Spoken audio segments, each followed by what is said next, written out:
La construction dans Vintage Story, c'est une part essentielle du gameplay. Mais soyons honnêtes, ça peut vite devenir frustrant. Pas d'inspiration, le sentiment d'être trop nul comparé aux autres, ou pire, on finit par abandonner nos idées. Si vous vous reconnaissez là-dedans, ou si vous êtes juste curieux de découvrir comment je m'y prends pour construire dans ce jeu, je vais vous expliquer ma méthode pour transformer toutes ces frustrations en un vrai plaisir créatif. Quand on construit dans une partie en mode survie, un bâtiment doit être à la fois fonctionnel et esthétique. Dans cet exemple, je vais vous montrer comment je prépare une éolienne ou un moulin à vent dans un style médiéval qui servira à alimenter mon marteau de forge. Personnellement, j'aime garder un style cohérent tout au long de ma partie. Mais bien sûr, c'est votre monde et votre imagination qui comptent. Pourquoi ne pas essayer des styles antiques comme le grec ou le romain, ou si vous jouez dans un biome désertique, des villages en terre et briques de couleur sable, tout est possible. Cela dit, Vintage Story avec son gameplay orienté survie, ses outils et ses équipements m'inspirent plutôt des styles d'architecture historique. Le jeu semble naturellement nous guider vers des designs qui rappellent le passé. Je trouve ça génial. Souvent d'ailleurs, je fais des constructions de style médiéval comme des châteaux, des auberges, des fermes avec des champs immenses, etc. Et une fois que j'ai défini le style général et la fonction du bâtiment, je passe à la recherche d'inspiration. C'est une étape clé pour moi. Je commence souvent par une simple recherche sur internet.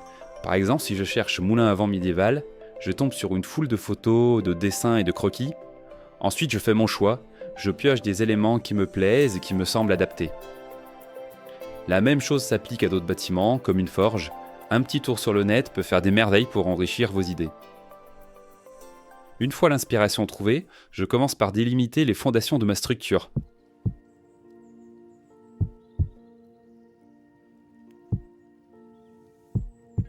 Ici, il faut penser à l'espace nécessaire pour la fonction de chaque partie du bâtiment.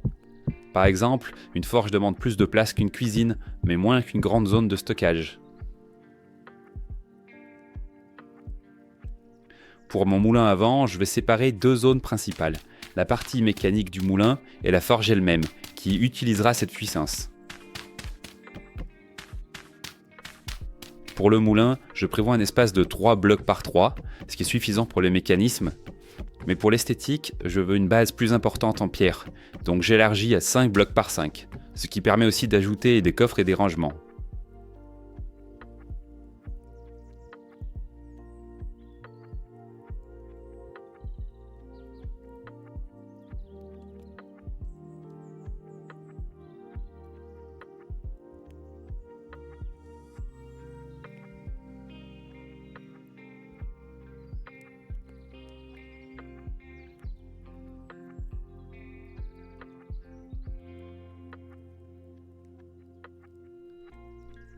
Une fois les zones tracées, on passe au mur. Et là, un conseil important, ne pensez pas aux détails tout de suite.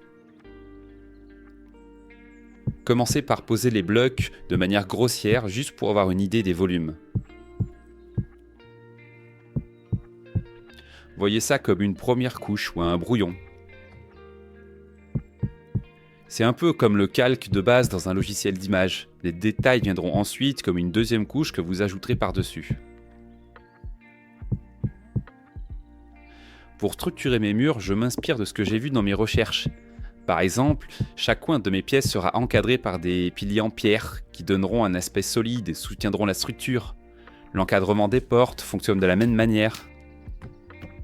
Un autre détail par exemple que j'ai remarqué en regardant des images, c'est que l'entrée de la forge doit être plus grande que celle du moulin. Pour refléter ça, je vais installer une double porte à l'entrée de la forge, tandis que la zone du moulin conservera une porte simple, plus modeste.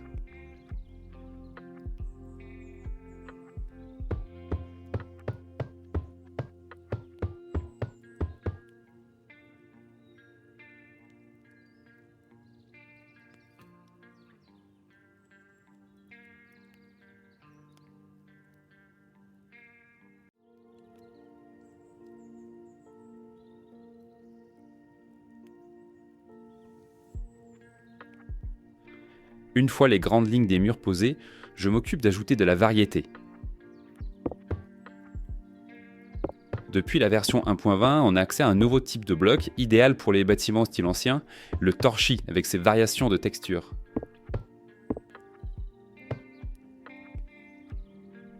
C'est parfait pour apporter un peu plus de réalisme et éviter des murs trop monotones. N'hésitez pas à en profiter et à mélanger les textures pour donner vie à vos constructions.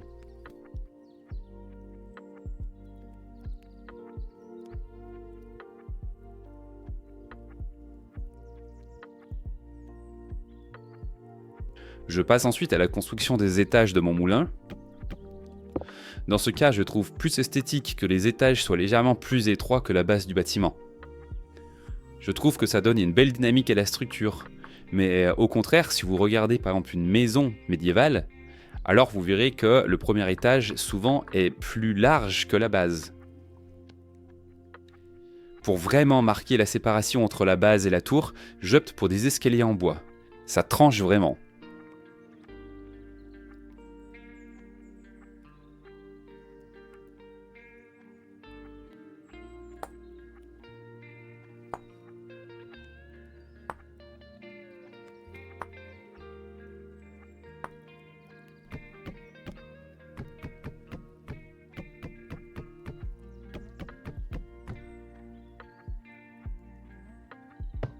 Quant à la hauteur de la tour, elle doit être proportionnée au voile du moulin. Je trouve que 9 blocs de hauteur donnent un bon équilibre visuel.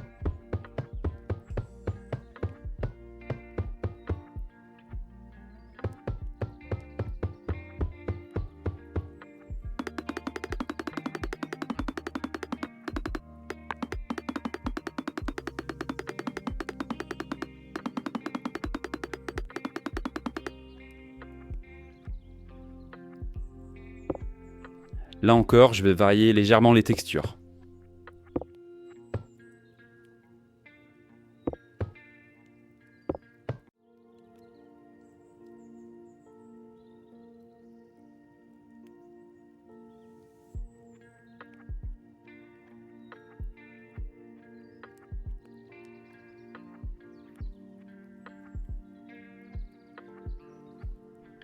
Avec les murs et la tour en place, je m'attaque maintenant au toit.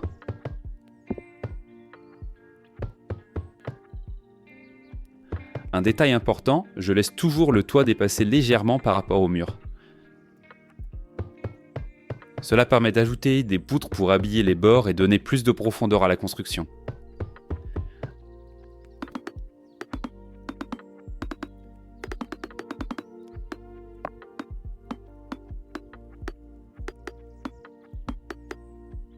Un toit à 4 pans inclinés est assez simple à réaliser et s'intègre bien dans un style classique.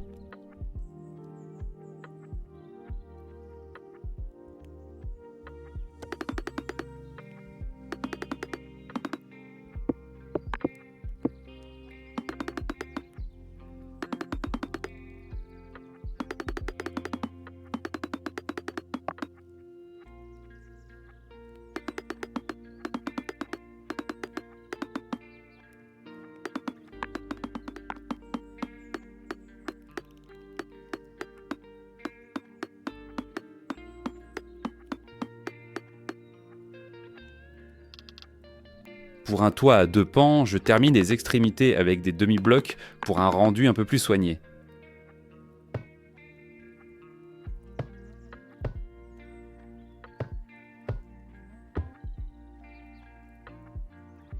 Cela apporte une touche de finition qui fait toute la différence, je trouve.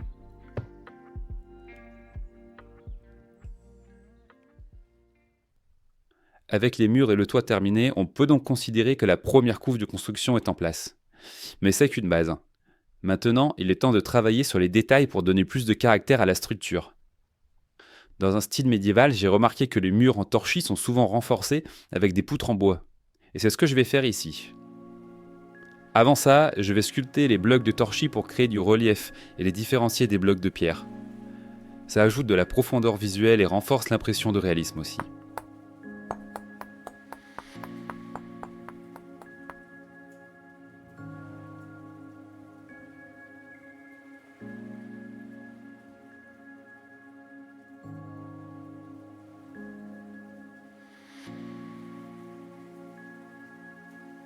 Ah, et un point important, je veille à garder les angles de mes murs pleins. Ça donne une impression de solidité et ça met en avant l'idée de murs porteurs. Je vais vous épargner les détails de la sculpture sur l'ensemble des murs. À la place, je vais habiller mon exemple avec des poutres en bois qui serviront de renfort et constitueront une deuxième couche de détails.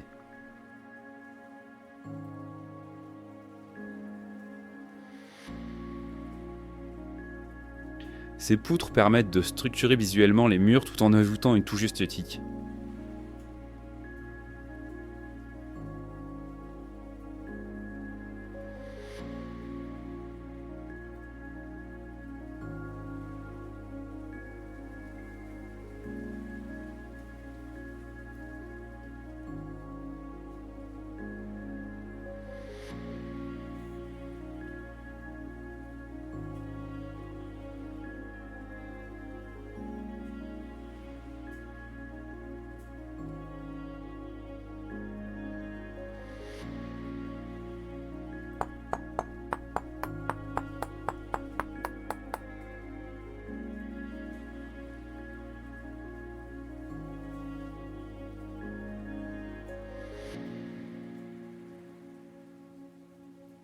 Après les murs, je m'attaque aux finitions des toits.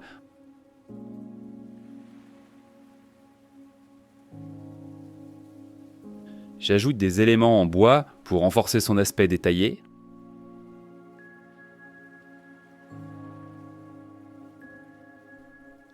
Cela peut inclure des poutres, des débords ou des ajouts subtils pour enrichir l'apparence globale.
Et maintenant que la structure est en place, passons au mécanisme. Je commence par installer le rotor et les engrenages qui vont transmettre la force des futures voiles jusqu'à notre forge.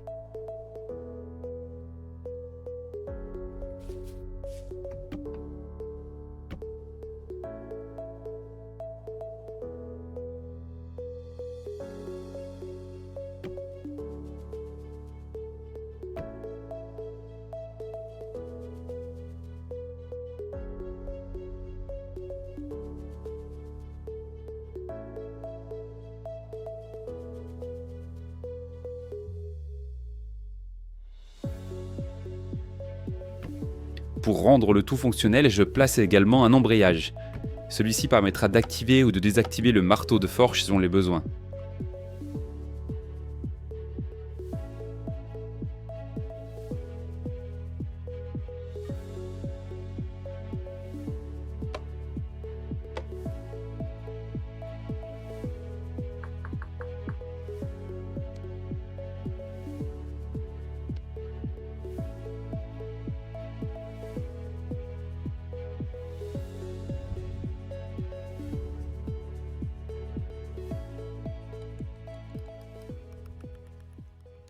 Et notre moulin est désormais opérationnel.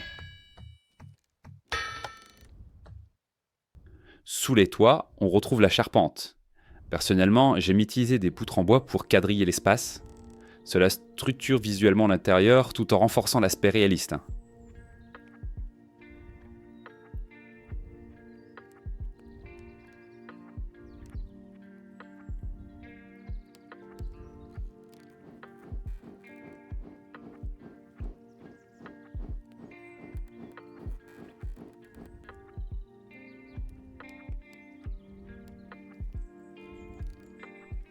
Et si vous voulez aller plus loin, vous pouvez même ajouter un étage supplémentaire.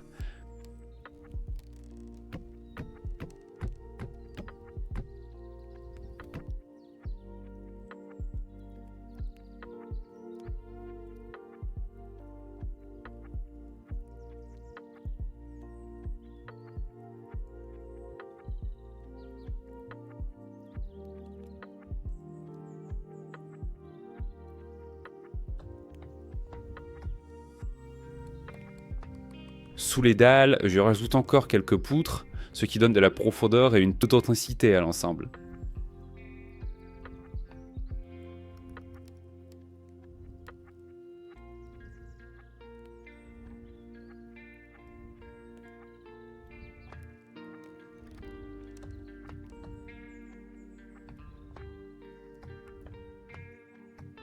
Une fois tout ça installé, j'ajoute des éléments de décoration pour donner vie à l'intérieur. Par exemple, des espaces de stockage bien placés, et bien sûr des forges et autres fourneaux indispensables à l'utilisation. Pour finaliser le tout, j'installe une cheminée contre le mur arrière. Cela nécessite de modifier un peu le mur, mais rien de compliqué, et le résultat en vaut la peine.